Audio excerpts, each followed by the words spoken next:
Il est bon, il est frais mon poisson, directement de l'Atlantique, venez, venez, approchez, il est frais mon poisson. Je ne sais pas qui parmi vous fait ses courses au marché, moi c'est plutôt les grandes surfaces, mais pendant les vacances, peut-être vous aussi, vous allez faire un petit tour sur les marchés. Et justement, il y a quelques années, quand on était en vacances en famille, on était sur un marché et on a trouvé un vendeur impressionnant. Impressionnant, oui, mais pas forcément dans le bon sens du terme. C'était un excellent vendeur, alors là il maîtrisait toutes les techniques de vente, peut-être même plutôt de manipulation. J'espère qu'il n'y a pas trop de commerciaux ou de vendeurs parmi vous. Ne le prenez pas mal, c'est pas contre vous. Donc lui ne vendait pas des poissons, mais des matelas. Donc sur la photo, c'est pas le même, hein. Si vous croisez cet homme, ne vous inquiétez pas, il ne vous vaudra pas forcément du mal. Un vendeur, un vendeur de matelas. Ce jour-là, il a bien fait son chiffre. Pas beaucoup de clients, mais une belle facture pour chacun d'eux. Mais il avait un vrai talent pour attirer la foule. Avec des promesses, des cadeaux. Et si je vous dis comme ça, quelqu'un qui attire la foule avec des promesses, peut-être que vous pensez au même texte que moi. Ésaïe 55, oh là, vous tous qui avez soif, venez. Et c'est ce texte que je vous propose d'étudier ensemble ce matin. D'abord en nous posant quelques questions à propos de ce texte, et ensuite nous verrons combien ce texte préfigure, annonce Jésus-Christ. Et au dernier temps, on pourra voir ce qu'on peut retenir de ce texte pour nous, pour l'appliquer pour nous aujourd'hui. Mais peut-être je vous invite juste à prier pour commencer. Merci Seigneur de nous donner ces moments pour nous approcher de toi, pour prendre ta parole vraiment sur notre cœur et à chercher à comprendre ce que tu veux nous dire, ce que tu veux nous apprendre, et qu'on puisse le mettre en pratique pour ta gloire. Amen. Donc pour ce matin, je vous invite à ouvrir vos Bibles au chapitre 55 du prophète Ésaïe. Ésaïe 55, on va lire le chapitre et les premiers versets suivants. Ésaïe 55. Vous tous, oh là, vous tous qui avez soif, venez, voici de l'eau. Même vous qui n'avez pas d'argent, venez, achetez et mangez. Venez acheter sans argent, oui, sans paiement. Du vin, du lait. Pourquoi dépensez-vous votre argent pour payer ce qui ne nourrit pas? Pourquoi travaillez-vous pour une nourriture qui ne rassasie pas?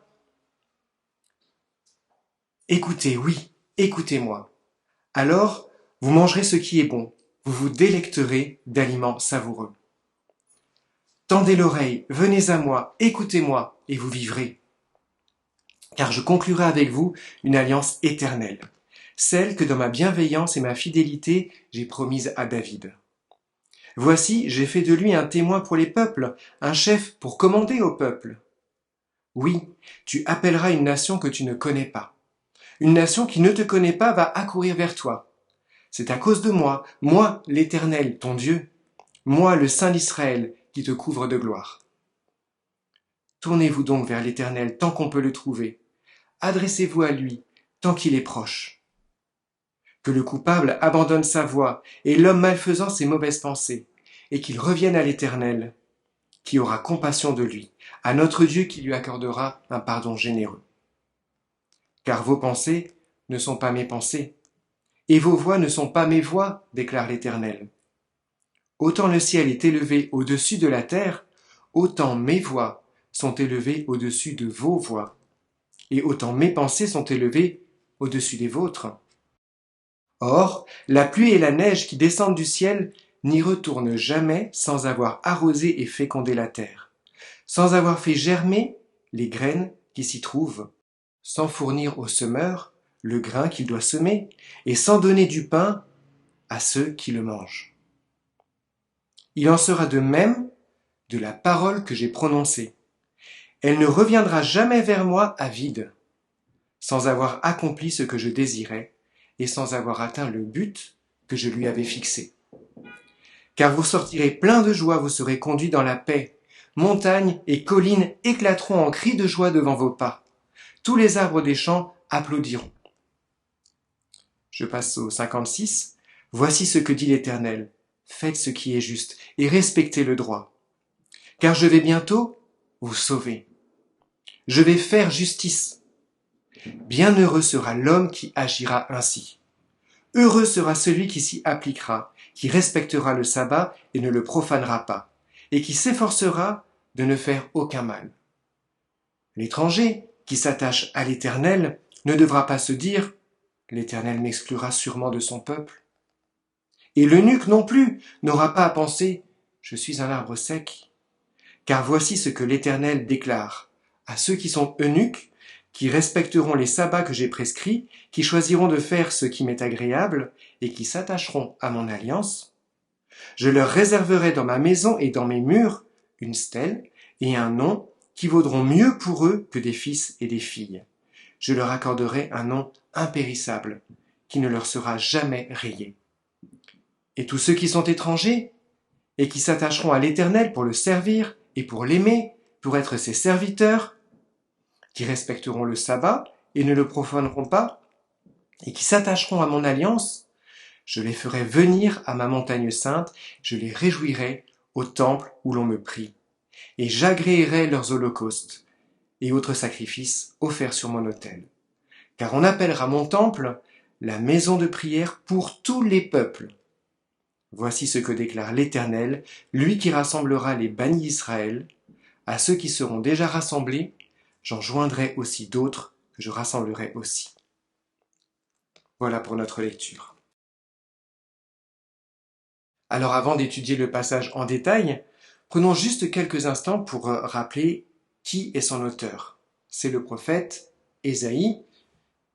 Et vous savez ce que veut dire Ésaïe? Ça veut dire Dieu sauve, tout un programme déjà. Ésaïe a vécu à peu près 200 ans après le roi David. Il a eu un long ministère, près de 40 ans, dans le royaume de Juda, le royaume du Sud. Et à cette époque, l'histoire des hommes était très agitée, des empires se soulèvent, d'autres tombent, et Dieu utilise l'Égypte, la Syrie et Babylone pour accomplir sa volonté. Dieu, à cette époque, est en train d'éduquer son peuple si désobéissant, et il envoie Ésaïe pour parler à Juda, au royaume du Sud, de ce qui va se passer. Mais revenons à notre passage. De quel type de texte s'agit-il? Ce n'est pas un récit, ce n'est pas un texte de doctrine, un texte très théologique, c'est plutôt un texte poétique. Ça peut un peu vous poser problème parce que nous on lit en français et on n'a pas toute la richesse du texte original. Il y a des images, un rythme, une structure qu'on ne retrouve pas forcément vu notre manière de penser aujourd'hui à nous francophones. Alors on va se poser quelques bonnes questions. Peut-être avez-vous remarqué, il y a comme un rythme, un motif qui se répète. Comment le texte est-il rythmé? Je ne sais pas ce matin si parmi vous il y a des gens qui font des danses de salon. Est-ce que vous savez danser la valse? Dans ce texte, dans notre passage, j'ai un peu l'impression d'être comme dans une valse, à 3 temps. 1, 2, 3, 1, 2, 3, 1, 2, 3. Les 3 temps de cette valse seraient ceux-là. Invitation, explication, promesse. Invitation, explication, promesse. On retrouve ce motif à 3 temps dans le passage. Par exemple, dès les premiers versets, « Vous tous qui avez soif, même celui qui n'a pas d'argent, venez. » Invitation. Pourquoi dépensez-vous de l'argent pour ce qui ne nourrit pas? On va donner une explication. Écoutez-moi vraiment et vous mangerez ce qui est bon. Promesse. Pareil au verset 7. Que le méchant abandonne sa voie et l'homme injuste ses pensées. Une invitation à changer. Qu'il retourne à l'Éternel, qu'il retourne à notre Dieu, car il pardonne abondamment. Explication. L'Éternel aura compassion de lui. Promesse. Et pareil pour les premiers versets du chapitre 56. Que l'étranger ou que l'eunuque ne dise pas, voilà une invitation à faire ou ne pas faire. En effet, voici ce que dit l'Éternel, explication, et puis promesse, je leur donnerai dans mon temple et à l'intérieur de mes murailles une place et un nom. Invitation, explication, promesse. Continuons dans notre texte. Qui parle? Bien sûr, c'est Ésaïe qui prononce et qui a écrit ces mots, mais au nom de qui? Au nom de Dieu, qui se présente comme l'Éternel qui fait alliance, l'Éternel qui a fait des promesses à David, verset 3, Dieu dont les pensées sont au-dessus des nôtres, des pensées des hommes, verset 8, et puis chapitre 56, déclaration de l'Éternel. C'est l'Éternel qui parle.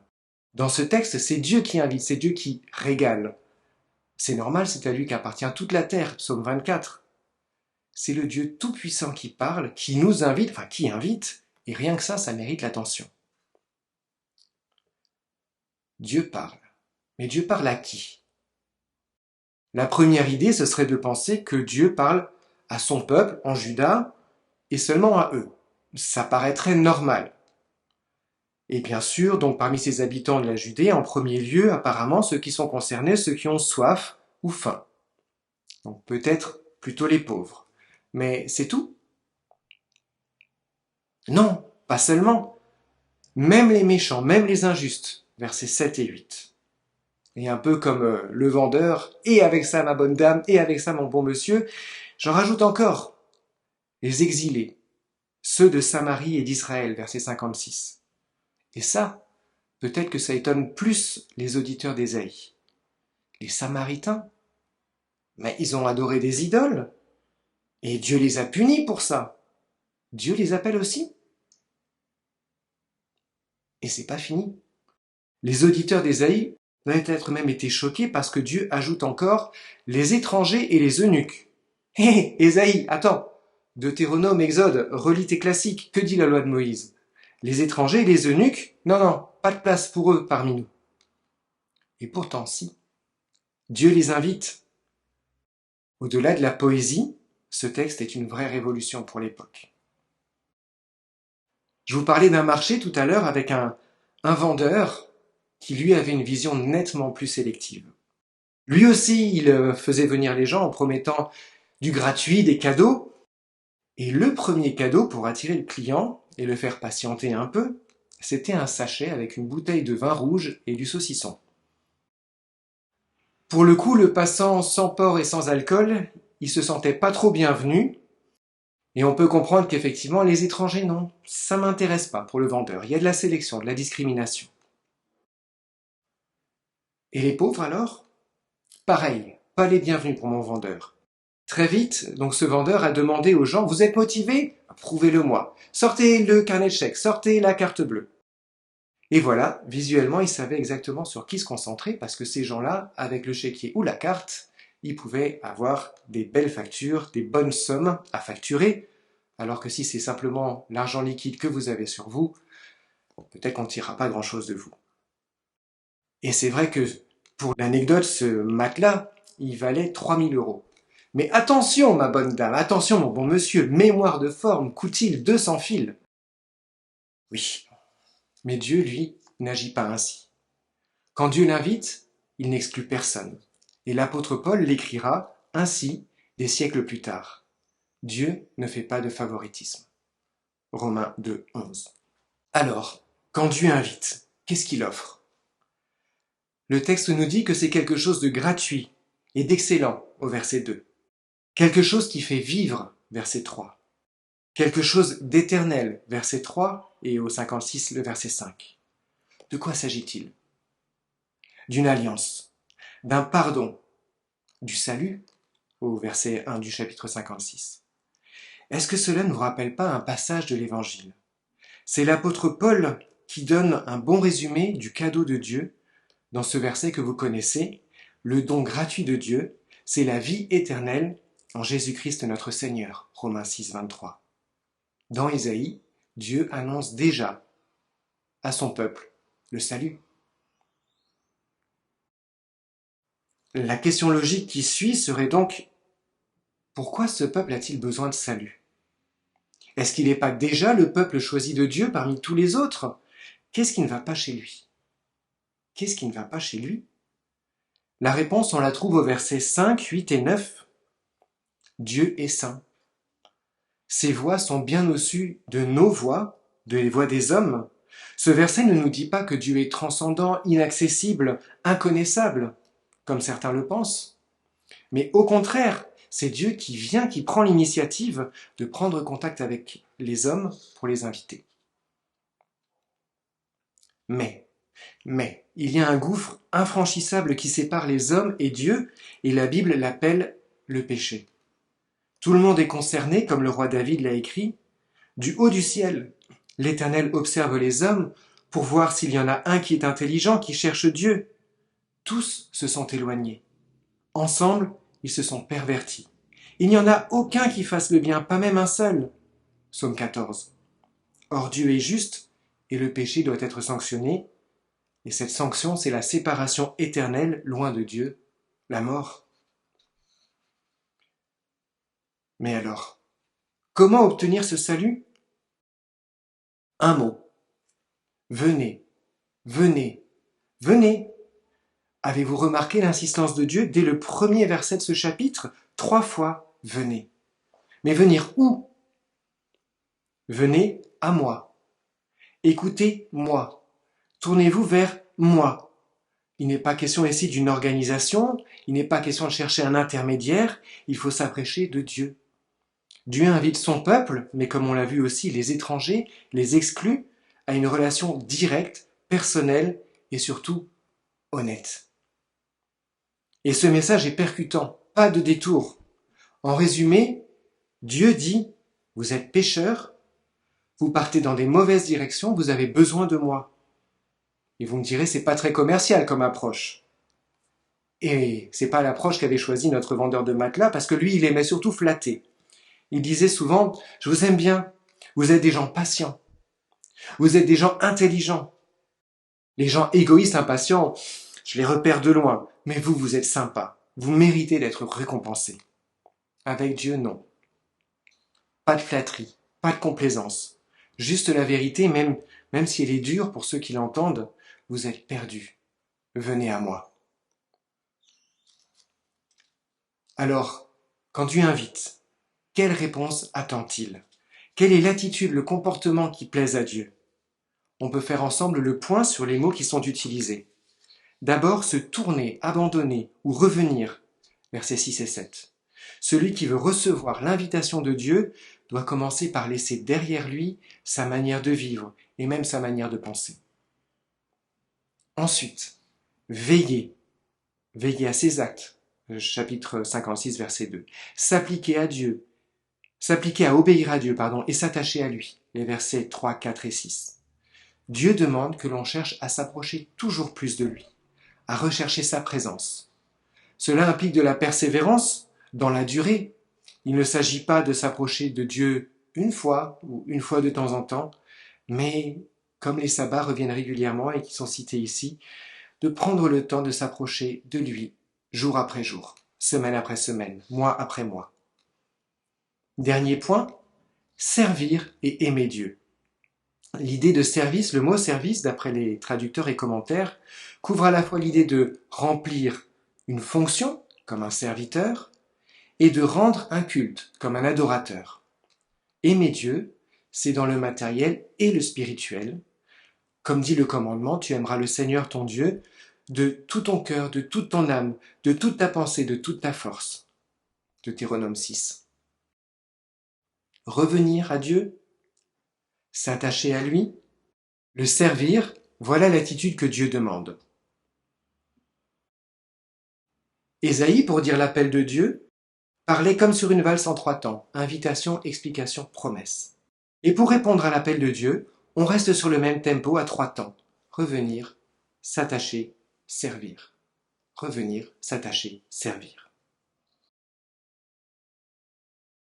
Après toutes ces questions, nous arrivons au deuxième point de notre méditation, un texte qui annonce Jésus. En étudiant le texte, nous nous rendons compte que la plupart des verbes, des mots, des expressions, des images, tout le message d'Ésaïe ici introduit l'Évangile. Au-delà de la poésie, notre texte nous amène aussi à regarder à Jésus-Christ comme une prophétie. Et cela en annonçant ou en imageant différents aspects de la vie et de la mission de Jésus. D'abord, les invitations. Jésus aussi a fait beaucoup d'invitations, des offres qui ressemblent beaucoup à celles d'Ésaïe dans notre texte. Vous connaissez Matthieu 11, 28-30. « Venez à moi, vous tous qui êtes fatigués et courbés sous un fardeau, et je vous donnerai du repos.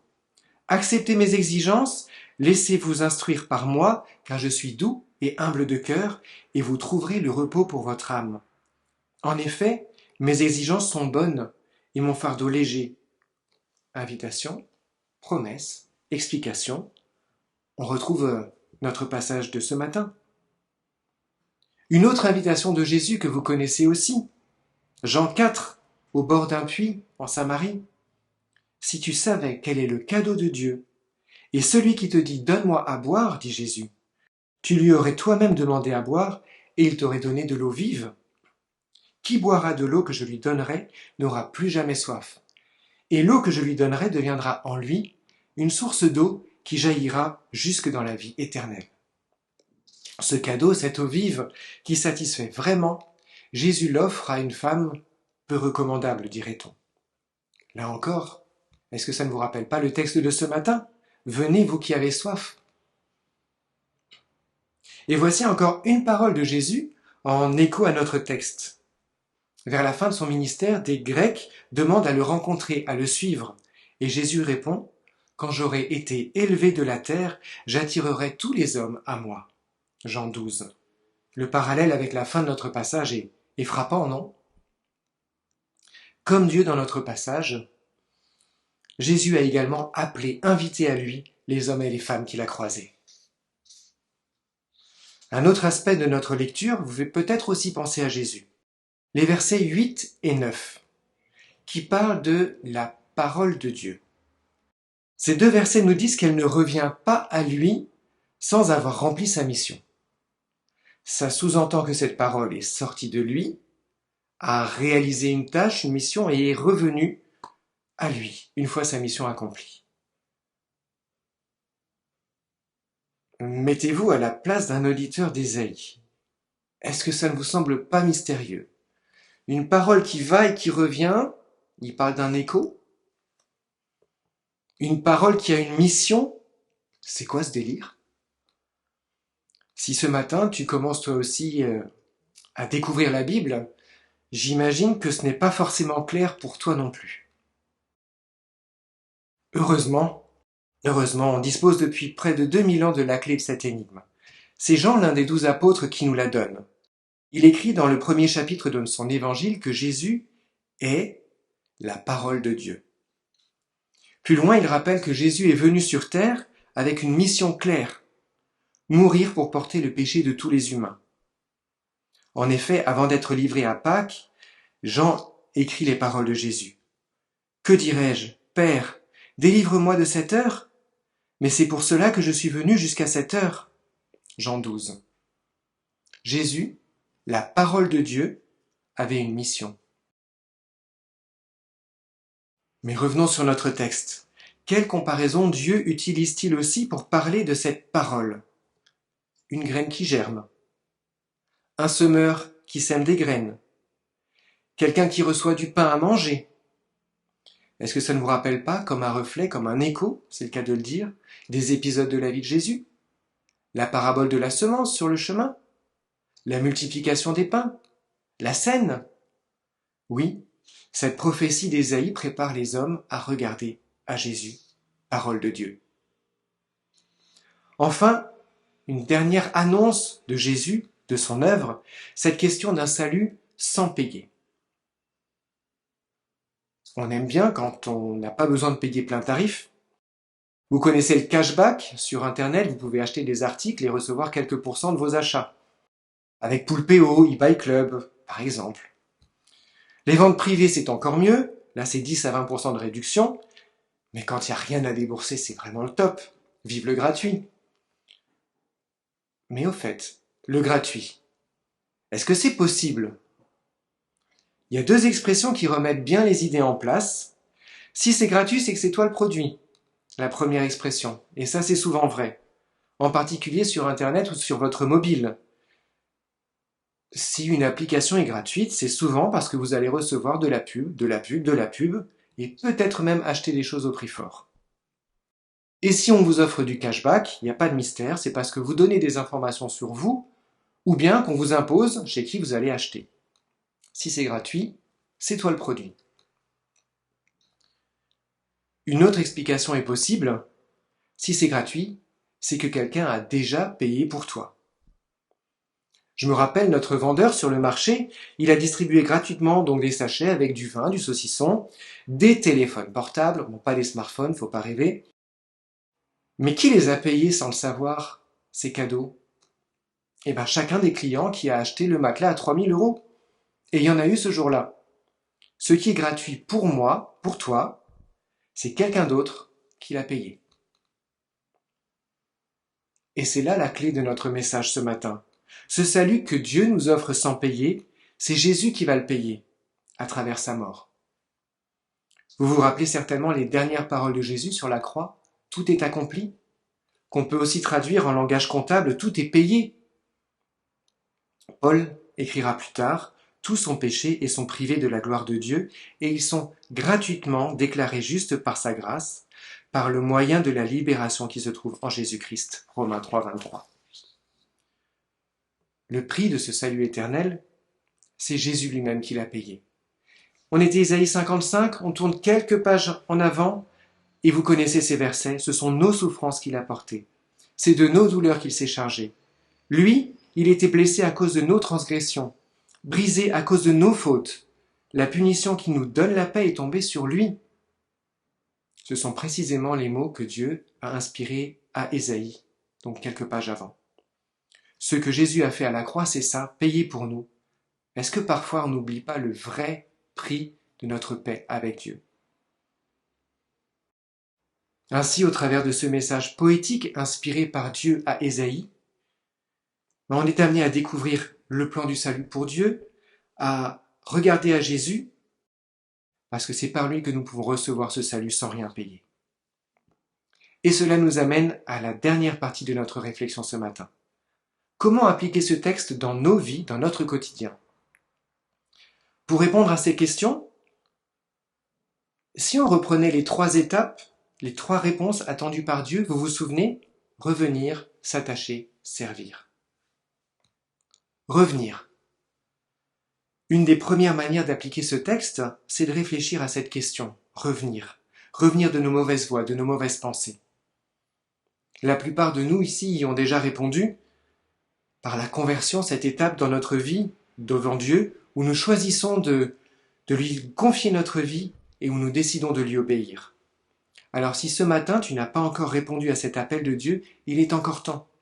Son offre est toujours valable aujourd'hui. Et même elle est ouverte à tous, insatisfaits de la vie, riches ou pauvres, exclus, jeunes ou âgés, hommes ou femmes, issus d'une famille croyante ou non, personne n'est exclu de cette offre. Mais elle ne tiendra pas toujours. Dans la plupart de nos traductions françaises, le premier mot en hébreu n'est pas toujours rendu. Des fois, il est dit par « hé, hola ». Et les traducteurs disent que ce n'est pas simplement un mot pour attirer l'attention, mais qu'il y a comme une complainte, comme une urgence dans ce mot.